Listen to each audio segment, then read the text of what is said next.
Election അടുത്ത് വരുന്നെങ്കിലും അതേപോലെ തന്നെ പല പല തോൽവികളുണ്ടായെങ്കിലും അതിൽ നിന്നൊന്നും പാഠം പഠിക്കാതെ നമ്മുടെ സംസ്ഥാന ഗവൺമെൻറ് പല കാര്യങ്ങളുമായിട്ട് മുമ്പോട്ട് പോയിക്കൊണ്ടിരിക്കുകയാണ്.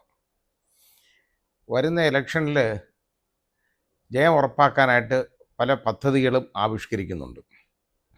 ആ പദ്ധതികളെന്ന് പറയുന്നത് വലിയ തൂർത്തും വലിയ ചിലവും, അതുപോലെ വരാൻ പോകുന്ന ഗവൺമെൻറ്റിന് വലിയ സാമ്പത്തിക ഭാരം, അത് എവരായാലും എതിർഭാഗമായാലും ആരായാലും ശരി, വലിയ സാമ്പത്തിക ഭാരവും ഉണ്ടാക്കുന്ന കാര്യങ്ങളുമാണ്. ഇപ്പം തന്നെ ലോക സാമ്പത്തിക ഫോറത്തിൻ്റെ വാർഷിക സമ്മേളനം ദാവോസ്, സ്വിറ്റ്സർലൻഡിൽ ദാവോസിൽ വെച്ച് നടക്കാൻ പോവാണ്.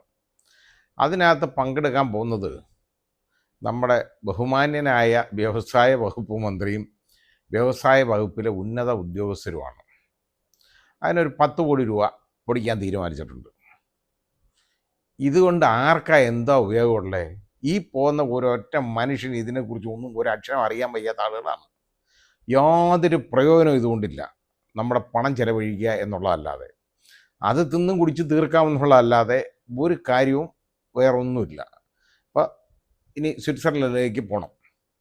അവിടോട്ട് പോകുമ്പോൾ ബിസിനസ് ക്ലാസ് ടിക്കറ്റിന് മാത്രം രൂപ എത്ര ചിലവാകും?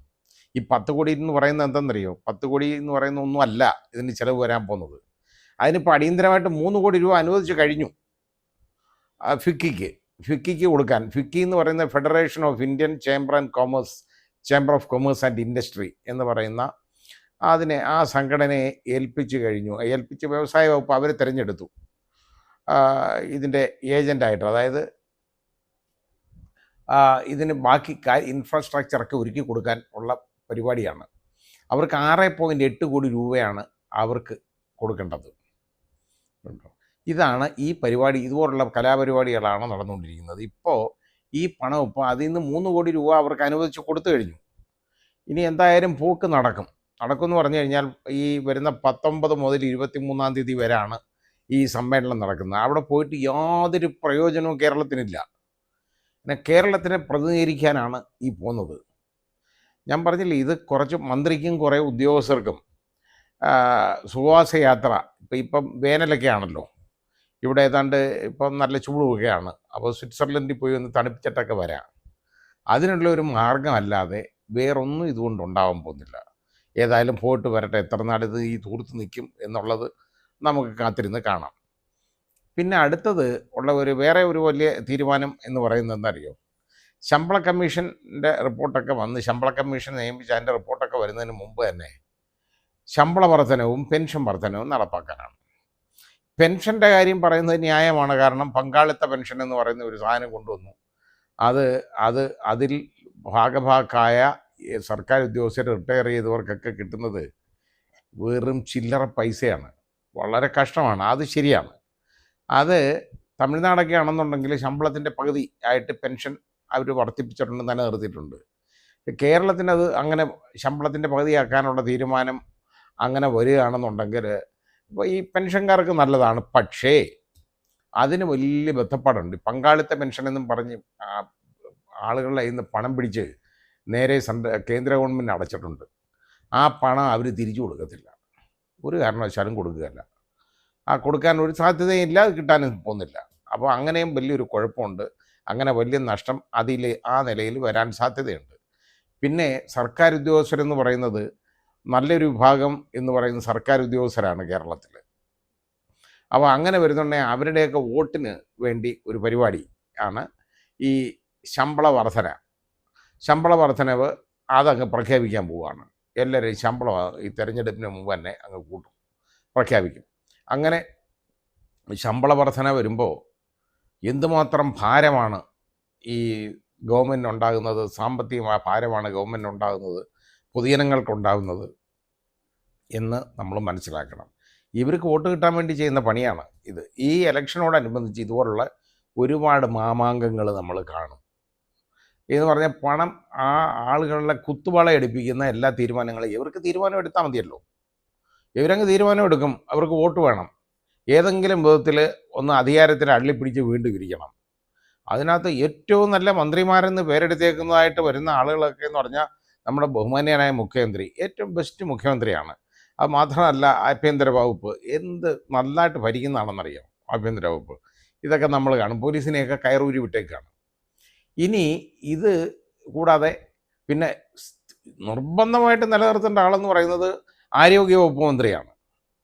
ആരോഗ്യവകുപ്പ് മന്ത്രി എന്ന് പറയുന്നത് ആ വകുപ്പിനെ അങ്ങ് വളരെ അങ്ങ് മുകളിൽ എത്തിച്ചേക്കാണ്. ആ രീതിയിലാണ്.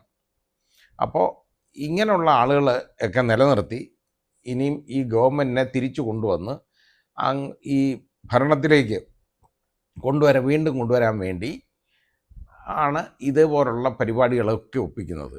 അത് നമ്മൾ മനസ്സിലാക്കണം. അനിയന്ത്രിതമായ ധൂർത്ത് അതാണ് വരുന്നതൊന്ന്. സാമ്പത്തിക ധൂർത്ത്, സാമ്പത്തിക ചെലവ്, അതായത് ആളുകൾക്ക് താങ്ങാൻ വയ്യാത്ത വിധത്തിലുള്ള സാമ്പത്തിക ചെലവ്, ധൂർത്ത്, ഇതൊക്കെയാണ് നടക്കുന്നത്. ഇതിപ്പോൾ നമ്മൾ നോക്കുക എന്ന് പറഞ്ഞ് ഇത് കാണുക എന്ന് പറഞ്ഞു കഴിഞ്ഞാൽ ഇനി ഇത് മാത്രമൊന്നുമല്ല. ഇതിപ്പോൾ ഇത്രയും വന്നെന്നുള്ളേ ഉള്ളൂ വെളിയിലേക്ക്. ഇനിയും പുതിയത് വരാൻ പോവുകയാണ്. എന്തൊക്കെ ഏതെങ്കിലും ഓരോ വിഭാഗങ്ങൾക്ക് അങ്ങ് ക്ഷേമ പെൻഷൻ എന്നൊക്കെ ഉള്ള പേരിൽ ഓരോന്നങ്ങ് വിളിച്ച് പ്രഖ്യാപിക്കുകയല്ലേ. ഇതൊക്കെ എവിടുന്ന് എടുത്ത് കൊടുക്കും? എവിടുന്ന് എടുത്ത് കൊടുക്കുന്നത്? അൾട്ടിമേറ്റ്ലി ജനങ്ങളുടെ കയ്യിൽ നിന്നാണ് എടുത്ത് കൊടുക്കുന്നത്. അപ്പോൾ അത് ആ ജനങ്ങളുടെ നികുതി പണത്തിൽ നിന്ന് എടുത്ത് കൊടുക്കേണ്ട പണമാണ്. അല്ലെങ്കിൽ കടം വാങ്ങിച്ച് തിന്നണം. മിക്കവാറും കടം വാങ്ങിച്ച് തിന്നാനുള്ള പരിപാടി എന്ന് പറയുമ്പോൾ ഇപ്പോൾ ഞങ്ങൾക്ക് കടം വാങ്ങിക്കാനുള്ള പരിധി വളരെ കുറച്ചു. നാണം കെട്ട കാര്യം പറയുന്നത് കേട്ടോണം. കടം വാങ്ങിച്ച് തിന്നണം.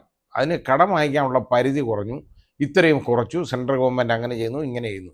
സെൻട്രൽ ഗവൺമെൻറ് ഒരുപാട് കാര്യങ്ങളിൽ കയറി, അതായത് ഈ സ്റ്റേറ്റിന് കിട്ടാനുള്ള ഒരുപാട് പണവും കൊടുക്കുന്നില്ല എന്നുള്ളത് ഒരു സത്യമായ ഒരു കാര്യം തന്നെയാണ്. അതിന് സംശയമൊന്നുമില്ല.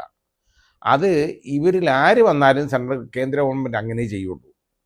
ഇപ്പം ഇവിടെ UDFൻ്റെ ഗവൺമെൻറ് വന്നാലും LDFൻ്റെ ഗവൺമെൻറ് വന്നാലും കേന്ദ്ര ഗവൺമെൻറ്റിൻ്റെ യഥാർത്ഥത്തിൽ അവരോടുള്ള പെരുമാറ്റം എന്ന് പറയുന്നത് ഇതായിരിക്കും. അല്ലെങ്കിൽ ഇവിടെ NDA സർക്കാർ വരണം.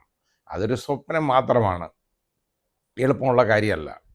പിന്നെ വേറെ കാര്യമുള്ളതെന്ന് പറഞ്ഞു കഴിഞ്ഞാൽ, പണ്ട് ഒരു നേതാവ് പറഞ്ഞല്ലോ, ഞങ്ങൾക്ക് 30 MLA കിട്ടിയാൽ മതി, ഞങ്ങളിവിടെ ഭരിക്കും. ശരിയാണ്. കാരണം ഈ ഹോഴ്സ് ട്രേഡിംഗ് എന്ന് പറയുന്ന ഒരു പരിപാടിയുണ്ട്, കുതിരക്കച്ചവടം. ആ കുതിരക്കച്ചവടം നടത്താനുള്ള എല്ലാവിധ മാർഗങ്ങളും അവർക്കറിയാം. അതാണ് അവർ ഇന്ത്യയിൽ പല സംസ്ഥാനങ്ങളും ഭരിക്കുന്നതും പല ഭാഗങ്ങളും ഭരിക്കുന്നതും അതാണ് ഹോഴ്സ് ട്രേഡിംഗ് എന്ന് പറയുമ്പോൾ ഇത്. അപ്പോൾ അവിടെ ഹോഴ്സ് ട്രേഡിംഗ് മാത്രമല്ല നടക്കുന്നത്, the stable asset has gone എന്ന് സുപ്രീം കോടതി പറഞ്ഞതുമാതിരി, അതായത് കുതിരലായം തന്നെ അങ്ങ് പോയി, കുതിരക്കച്ചവടമല്ല, കുതിരലായം ഒന്നോടുകൂടി പോയി എന്ന് പറയുന്നത് പോലെ ഒരു പാർട്ടിയെ മുഴുവനായിട്ട് ഹൈജാക്ക് ചെയ്യാനും ഒരു പാർട്ടിയിൽ നിന്ന് ജയിച്ച MLA ഒന്നിച്ച് ഹൈജാക്ക് ചെയ്ത് അങ്ങ് കൊണ്ടുപോകാനും ഒക്കെ പറ്റും. അങ്ങനെയൊക്കെ ചെയ്യാവുന്ന പരിപാടികളാണ് ആസൂത്രണം ചെയ്യുന്നത്. അല്ലാതെ ഇതൊക്കെ നമ്മുടെ ജനാധിപത്യമാണോ? ഒന്നുമല്ല. അപ്പോൾ ഈ രീതിയിലുള്ള കാര്യങ്ങളാണ് ഇനി നമ്മൾ കാണാൻ പോകുന്നത്. ഇപ്പോൾ ഇതുപോലെ അഴിമതിയും ധൂർത്തും അതുപോലെ തന്നെ തോന്നിവാസം പോലുള്ള സാമ്പത്തിക നയങ്ങളും സാമ്പത്തിക ചെലവുമൊക്കെ നമ്മൾ കണ്ടുകൊണ്ടിരിക്കണം. അത് അനുഭവിക്കാനുള്ള യോഗമാണ് എനിക്കും നിങ്ങൾക്കൊക്കെ ഉള്ളത്. ശ്രദ്ധിക്കണം.